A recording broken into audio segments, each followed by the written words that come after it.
Vamos con la última de las ponencias. Okay, that's the last of the, well, this is going to be a roundtable, so, okay, I wanted to do it in a radio style format.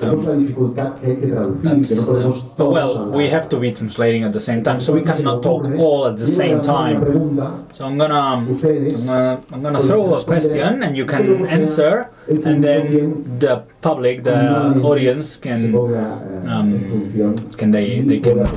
ask to you. So Bridgitte Nielsen, why are you laughing? The humor, the sense of humor, is very important. It opens the doors, and as you can see, there's a light around there. Honovi Strongdeer. Do I say it right? Do I pronounce it right? Both of them would love to be at their level, because they channel, they perceive things and realities that we only can imagine. And Daniel, I introduced it to you before. So the idea of this roundtable is to talk about multi-universes.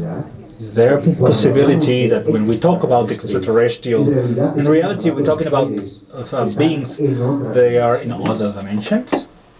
What do we understand when we talk about? Channel 3 for English translator. Daniel preguntaba, ¿qué entendemos por concepto de... What do we understand as a concept of multi-universe? What do you understand for interdimensional beings? At the end, it's exactly as we want to make it, you know.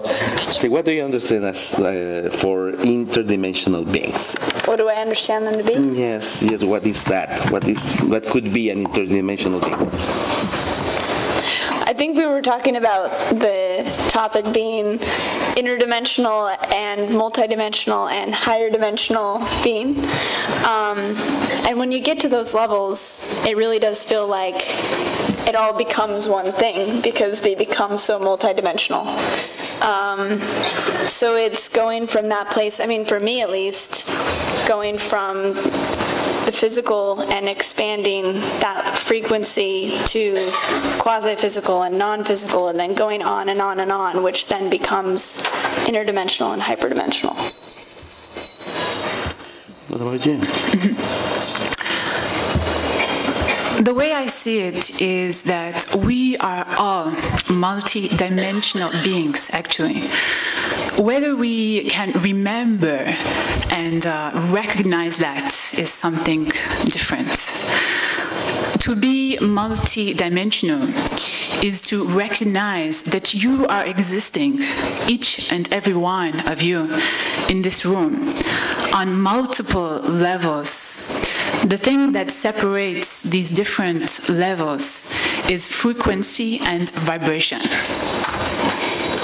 For me, it's a little bit different, because as I was explaining to all of you in the conference, man and woman itself, as a person, is not only one person, it's not only physical body, but that we're speaking about a soul, a spirit, and also a body, a physical body. But what is very interesting for us to understand is that our energetic body, what we can call soul, the soul is not just one body, but 9 different bodies within the same. So we can speak about multidimensional beings by speaking about human beings, because we are multidimensional. See, what is important for us to understand is, if we are physical in this dimension, meanwhile we are thinking, we are also energetic in the very same moment, because we are thinking, we are in this very moment multidimensional. And then if we can apply this to any other kind of beings in the universe, so we are able also to understand that maybe they have not 9, but maybe 11 or 15 energetical bodies. All depends on the dimension that supports the matter, if they had matter, or well, maybe they don't have matter. And then we have the possibility to speak about beings of only light, beings of only thought, or beings of only emotion or intention. So it's not only devoted to people from all over the universe, but it's also devoted about ourselves. We are multidimensional beings, in my opinion, this. In my opinion, this. Also, I wanted to add to that, in order to recognize ourselves as multidimensional, it requires a paradigm shift, a shift in our perception, how we are perceiving the world. So we could say that the mainstream consciousness is only seeing things from a physical perspective. And this is what is creating many distortions and confusion amongst many people. When we start to see ourselves and each other as multi-dimensional, as brother and sister, then a whole new reality opens up to us. The impossible becomes the possible and much more. I agree with you. So, they are behind our own use. are otros, there any beings around us at this moment here? It's interesting because I don't understand, but I do understand. She's multidimensional in this very moment. She's getting the intention, not the words, actually. As we're having this conversation, she's speaking to me in Spanish in my ear. So it's really funny. But it's a perfect symbol, actually. So I can't quite perceive the question, but I can, to some degree, understand through just tuning in and telepathy. And it feels like part of this conversation is bringing in the multidimensional nature of bringing together two languages. This is really special to me to be able to do this, because I've only been able to connect with English-speaking people, and so to be on a new bandwidth, like to be like, oh, I'm on channel 3, you know, like it's symbolic of tapping into the multidimensional space in which we exist in. And one of the ways that humans have become separate is through language. And this is, we're working with technologies and different things to where there won't be barriers or boundaries anymore, and that's symbol of us becoming more multidimensional. And so, are they around us? Are they existing on these other levels? Was that kind of the question? Exactly that one. Was that the question? That he meant. If there are several beings around us in this very moment because they are multidimensional, so maybe us. Yes, and so yes, they are, and it takes that attunement of just even almost it's almost like squinting, right? Where I don't speak Spanish, but I knew what he said, and it's like we don't speak multidimensional language, but we actually do, and so it's kind of giving that extra presence and attention to our extrasensory perceptions that are beyond, you know, just sight and sound, and they are totally with us. They're the ones that are helping generate everything that's happening in this room right now. So absolutely. Yes, that was a great answer. Thank you, Bridgitte. I think certainly there's many different ways to look at this question, because when we are dealing with multidimensional reality, it is calling into question everything that we have been taught about our world and the universe. We have been deeply conditioned, especially in the modern world, that we are living in a we can only believe what we see with our eyes. But actually, it's the other way around. Believing is seeing. And these beings, like I said, many of them can actually be aspects of ourselves. We have to think and feel in a much broader spectrum than what we have been doing before. If you are having, actually, let me just quickly ask the audience, how many people in the audience are having contact experiences of some kind? Okay, great. Nice. Yes, wonderful. Wow. Yes, these beings are actually reaching out to more and more people. They are encouraging people to really be in their heart and to share with their brother and sister. Because when we are sharing, we are giving permission to each other to do the same. So yes, the short answer, sorry, I went into a long answer there, is that they are with us, but they are operating from non-linear perspective, and we are in this human incarnation operating from a linear perspective. So it creates all kinds of interesting challenges for us. And I agree with both of you. And in my case also, can say that perception, in fact, is the key of this thing.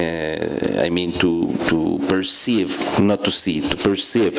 Because it's not only by seeing. Some of you, I'm pretty sure, maybe cannot see but hear.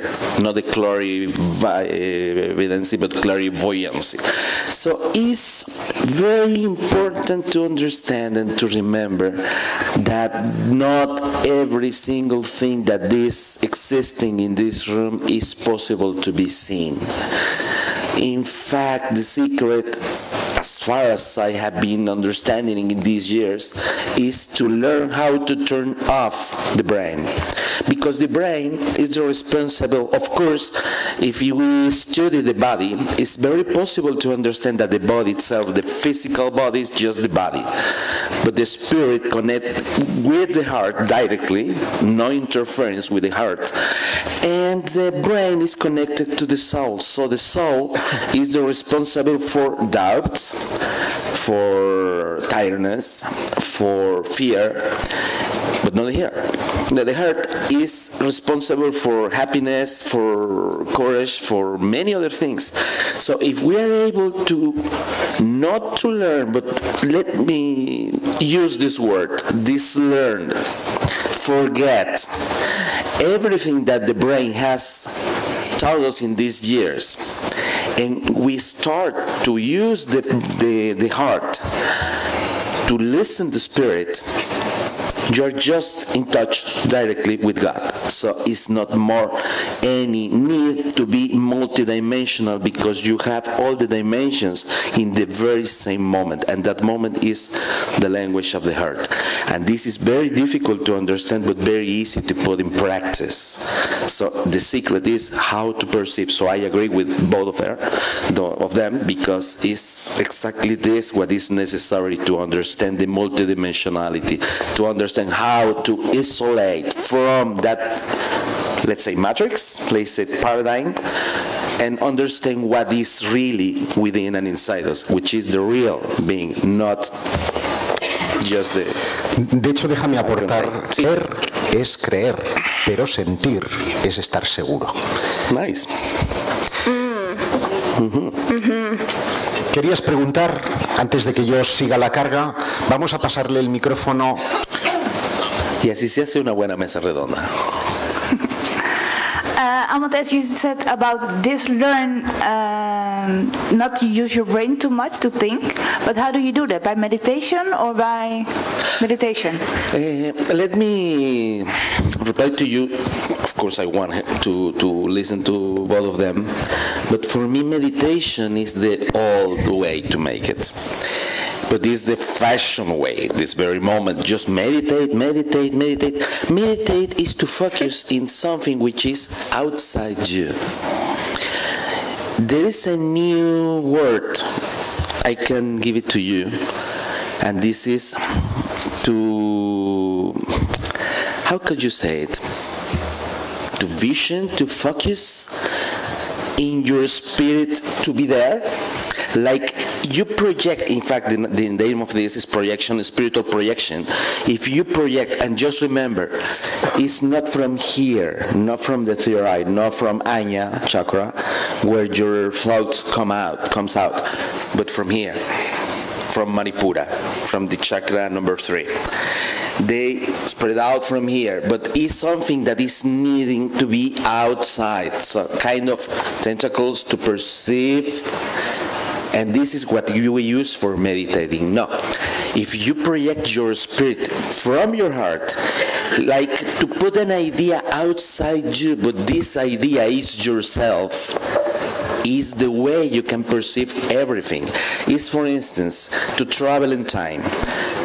If you are able to imagine, for instance, your last vacation to where do you want? Cancun. Okay, you went to Cancun. Just remember Cancun. Just remember that nice hotel, that nice food you ate, whatever. And just imagine in this very moment, you're there. You didn't need 2 hours or 3 hours. No, just you are there because you are remembering. What if you project a part of yourself to Cancun in this very moment? But by believing, not doubt, if I do that, well, how can I do it? Should I make it? No, just project yourself. You will be there. For sure you will be there. I can tell you for sure you will be there. And this is not only multidimensionality, but multiplicity. How do you say it in Spanish to say ubiquidad? So ubiquity, to be in several places at the very same moment. This is multidimensionality at the highest level, but it all depends on your spirit, not on your brain. And meditation is connected with the brain. The secret here is not to use the brain any longer. In my opinion, in my experience. I don't know if you agree with this, girls. Well, I think there are always infinite perspectives and many different ways to answer a question. So the way I see it is that the brain is a very useful tool. But it was designed for specific things. Just like when you are eating breakfast, you do not use a knife to eat the breakfast because you will cut open your mouth and be sorry about it after. And spill some blood also. You use a spoon, you know. It's much more efficient and enjoyable experience. And similarly, the heart has been designed to be used in a specific way, but what has happened in our modern culture is that the brain has been given more weight, in a sense, more elevation. And there are infinite ways to be more in your heart. One of the number one ways is to tap into empathy, to begin to put yourself in the skin, in the shoes of others, to recognize another as yourself, as your brother or sister. It's finding ways that are most in resonance with you. Everyone is unique. Different things resonate with different people. I'm of the opinion that the brain and the heart are like a marriage, you know. They are yearning to come together in union and no longer have these boundaries between them. In ancient times, this is how it was, and I believe that this is what is returning to our earth. Conciencia. Y el día que entendamos que esto es una camisa, nuestra conciencia puede expandirse con esas otras conciencias.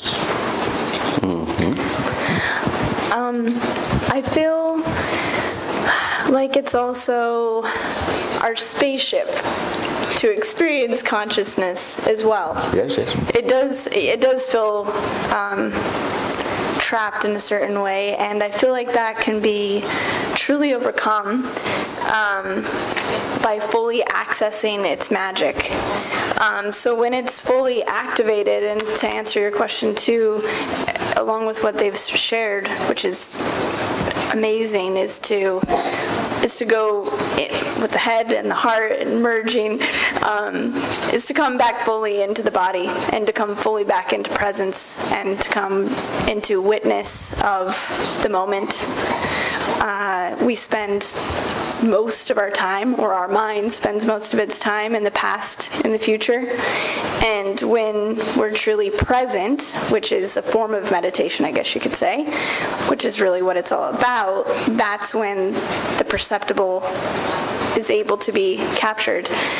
And in that space, when we're present and we're thus in tune with the body, it can be a receptor of all different kinds of energies and a communication tool to then go back and forth as well. So I feel like it is possible to bring the body with us into full consciousness, and that's where, when that happens, we then can teleport and stuff like that. So it can be our spaceship, and it is our vessel of experience in the physical, which I think is beautiful, and it becomes a gel cell when it's not fully alive yet, I guess, in my perception. Fantástico. Teníamos preguntas, caballero. Hi. Nice to, you were saying about this, about our heart and our brain, and because in this table you are two women, I would like to ask you if you could tell to the audience if you think that we lost our feminine side in order, if we want to... Yo no.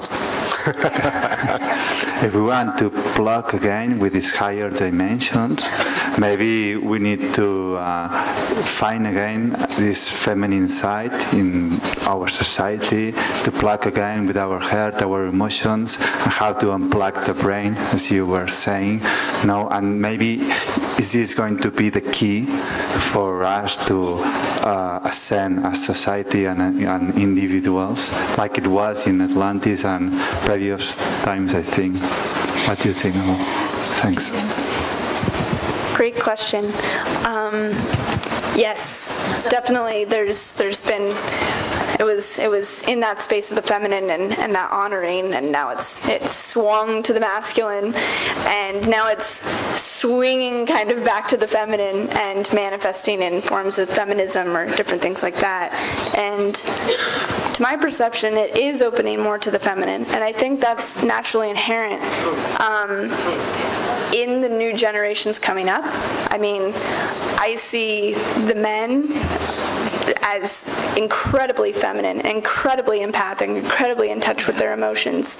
The new ones coming up, that hasn't been suppressed. So I think it's inherently coming in our genetics and consciousness that we can't wipe it out at this point. For me, the balance comes between making sure to embrace the masculine as we fully open back up to the feminine. So not to just like squash that down, because then it's you know, swinging the pendulum in different directions. So for me, it would be the full balance and the full union of both, and seeing the place for both. Yes, thank you. That's a great question and a great response there. I feel that the goddess, divine goddess, is returning to Gaia, whether we like it or not. And so people are going to have to adjust to these incoming frequencies.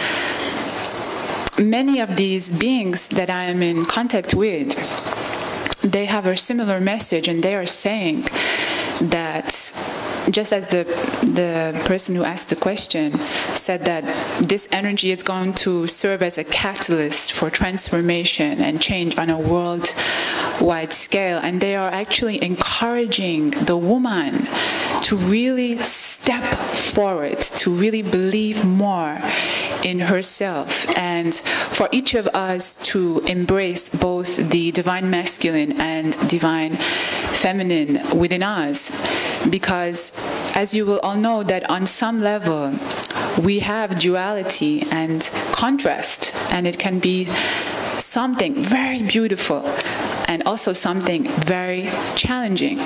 But on another level, there is, your spirit is not feminine, it's not masculine, it's not from America, it's not from, wherever, China, all these different places. It's free of all these labels. But these labels are useful also. They can make our time here on Earth fun and interesting, and they can help us to put things into context and help people to relate better to us when we are using particular terms. So, many of the enlightened ET societies actually have a dominant feminine energy. It's not a coincidence. The feminine represents the mother, nurturing, receptivity, heart, intuition. And this is what is returning to our planet, and this is what each of you is being called to open up to and embrace. But there's also a lot of fear around this energy because, many people are afraid to be vulnerable. But it's remembering that there is a strength through vulnerability and strength through sensitivity. And but also I wanted to say that sometimes we can ostracize or alienate or make the masculine feel bad or something like that. It's not about that. It's not about superiority or hierarchy. This is an old paradigm that has to fall. It's crumbling. The new paradigm is inclusivity for everyone, and everyone to recognize themselves as creators. That's very interesting. Very interesting. The only thing I could add to this magnificent answer is don't forget the biorhythm. The biorhythm could be personal, could be planetary, could be cosmic. And in this era, you remember every era is by 2,000 years more or less. This era is Aquarius, and Aquarius is feminine. That's the reason because the sacred feminine part of the life is now coming out from everywhere. That's the reason because there is that too much persons that are approaching the feminine side, like homosexuality, for instance, because they are not understanding many things, and they need to express this part with love, with intuition, not by judging, but by understanding, by sharing, not by taking away. So it's very important also to take that part in consideration. This is the era, and in 20, maybe 30, 50 years, will be plenty feminine in that moment, because the transition is about 50 years before and 50 years after. And we, in this very moment, that in just 17 years. So we're in the transition, but the symptoms are very visible to everyone. So it's something very natural. But of course, if they are able to have this possibility to be more feminine and have this sweetness and this possibility, let's get the example. And by the way, by answering the question you made before, yes, there's a lot of these beings here, 2 behind you, 1 in there, 3 or 4 in there, here, some tall, some very bright, and 3 behind us. So there's a lot of these beings around us. You can say extraterrestrial, you can say they are angels, you can say whatever you want, but they are there. So yes, we are in this very moment with more persons that we can see of. And reality, that was a trap, so I could do the second question.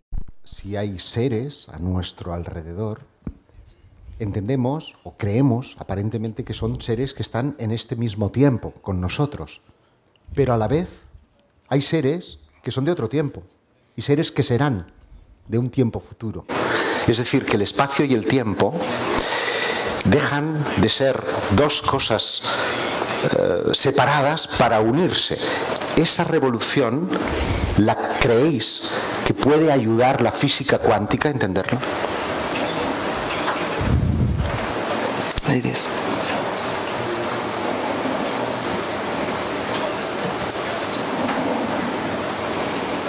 Es compleja la pregunta, ¿no, traductores? Bueno, sí, a little bit. But anyhow, for me, yes, of course, it's going to be a very important tool in this moment because quantum physics is in this very moment something, first of all, that is fashion. In this moment is fashion, like, I don't know, like to be vegetarian, for instance. But besides to be a good tool, it's more fashionable to be a vegan now, actually. Yes, actually, yes, you're right. See, but what is important in this case about the quantum physics is, yes, of course, it is possible because it's necessary to understand quantum, what means, in this quantum leap, what does it mean? Do you understand what a quantum leap means? Because we use this phrase, but do you understand what really is? It's interesting to know this. If we are in the linear system, for instance, we are in a line, like we can say inertia, and you start just in this with no bridge between, this is quantum leap. And could be from thought, from feeling, could be from word to fact. So there is no apparent connection with this. And time is one of these dimensions because what we say the fourth dimension is time. It's the very same, we cannot say place, but we can say frequency or vibration of death, dreams, astral travel, thought. Time is the very same. So of course it's possible, and of course quantum physics can help us to understand and to approach to this. In my opinion, is very useful in this very moment. Later, no, I agree with her, but in this very moment could be useful. ¿Habéis visto la película Interestelar? Más allá del planteamiento extraterrestre, esa idea de que un individuo es capaz de volver a su propio pasado para ayudar y modificar el futuro, es una idea de multiuniverso. Yes. Delayed. Great job, though. Yeah, it's incredible.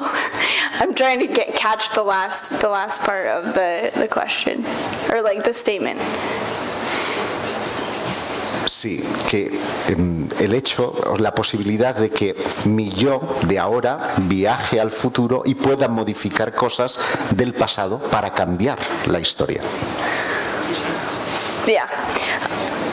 Not on a change history level, but maybe on a change history level. I have fully experienced those kinds of things, where I have experienced the multidimensional levels of myself, me perceiving the future self and doing things in the future actually with contact, and seeing first contact at the locations that I'm assigned to in Sedona and in America.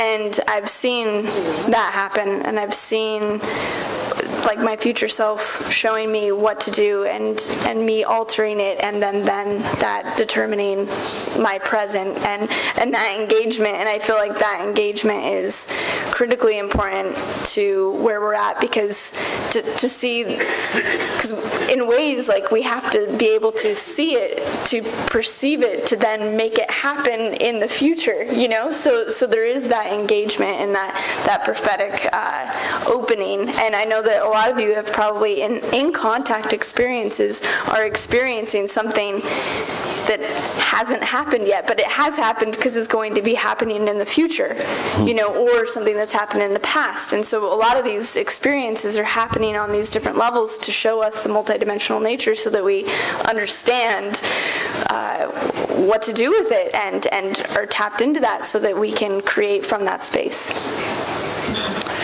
Yes, to answer the question about quantum physics, I feel that quantum physics is the cutting edge of science and an integral part of our exploration of multidimensional reality. But it's also remembering that there are many seats at the table, and quantum science is just one seat of many. And we are being encouraged to be more inclusive of other pathways other than the sciences. One of the guidance that I received from these beings that I'm in contact with, I will talk about it at my talk on the 21st. They told me that they are very happy that there are international conferences like this one right now. But they were saying that there is too much dominance of the science, intellectual analysis, and that we need to bring back a balance. We need to give equal recognition to other pathways that might contradict science, actually. When we are doing that, we are building a more holistic picture, and we are more empowered.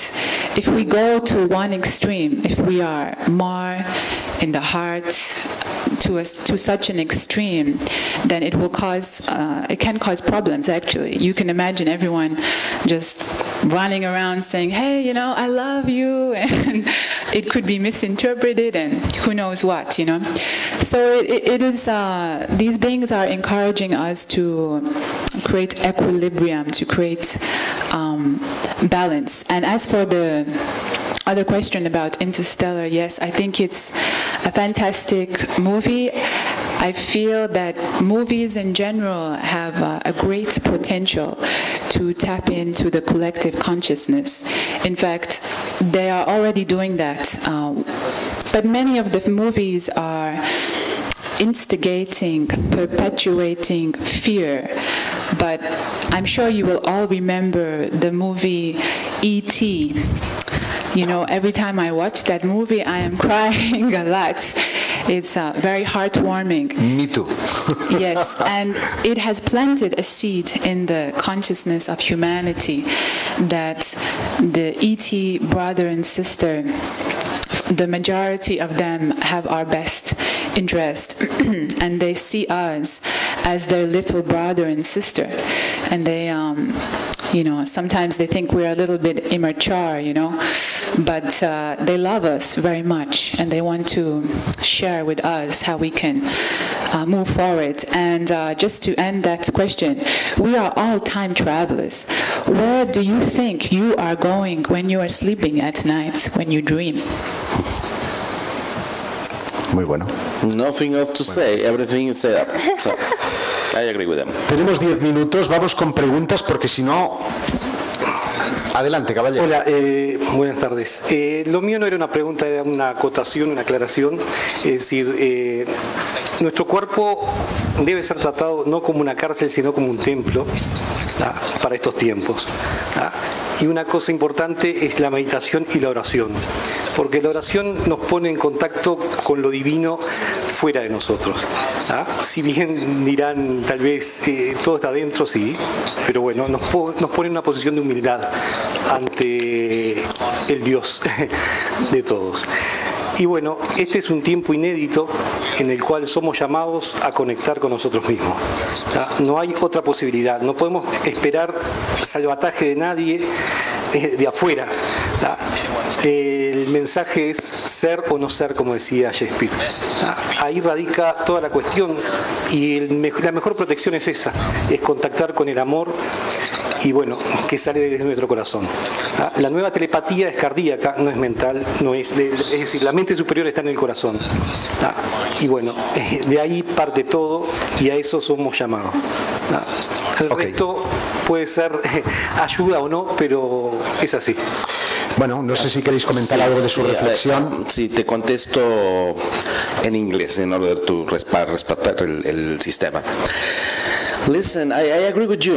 It's exactly as you said. But the only thing I would like you to notice is you said before, pray. To pray is to connect with the God, and after that you say is the time to connect with ourselves. God is within you, so don't think about God as something separate away from you. It's in you, within you.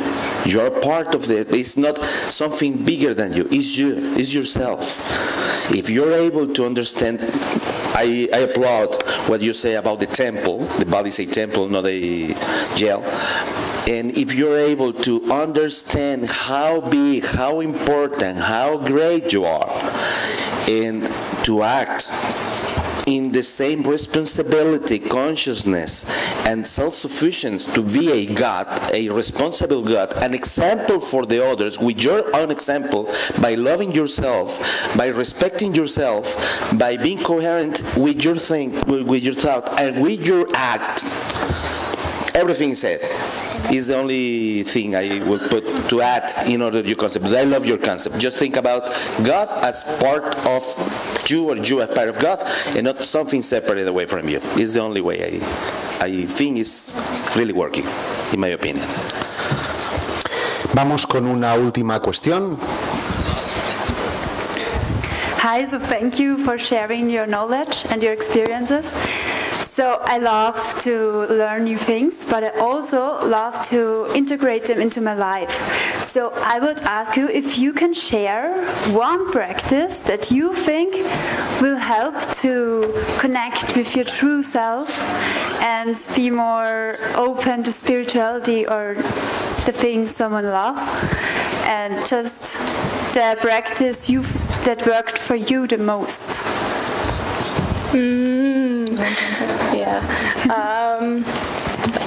Connection with natural elements.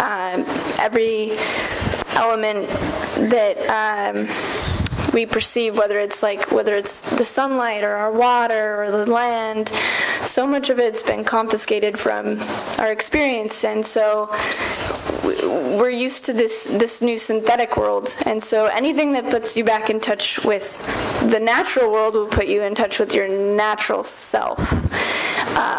So number one, nature, and everything that entails: drinking the water, being in the sun, experiencing fire. All of those things will put you back into alignment to be able to truly perceive. ¿Alguna pregunta más? Una pregunta, Josep. ¿Sabes si tenemos que ir a la... Josep. No, pero ella quería dar su respuesta. Perdón, sorry. I think the best way to be more in connection with yourself is to look at the children. The children are my wisest teachers, because sometimes we can become very serious, you know, and they're so playful. They're so forgiving, they're so present. They will tell you what they like, and they will tell you what they don't like. So, you know, doing fun things, like for me, singing, for instance, has been a very big tool for me to be more aligned with my soul, because when you are singing, it's about self-expression. And again, we can look around us, we can look to nature, as Bridgitte said.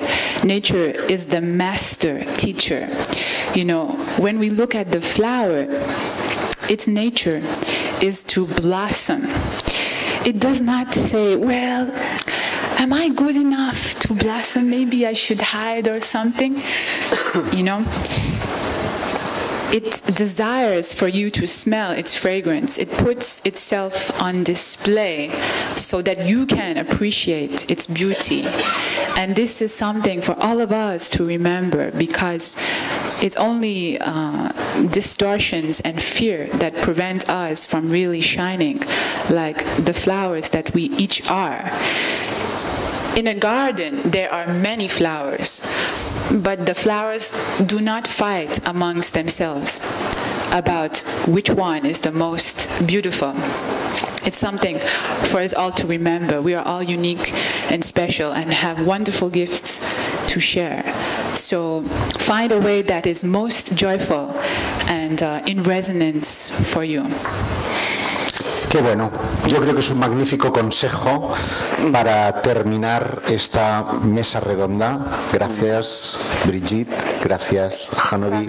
Gracias, Daniel. Thank you, José.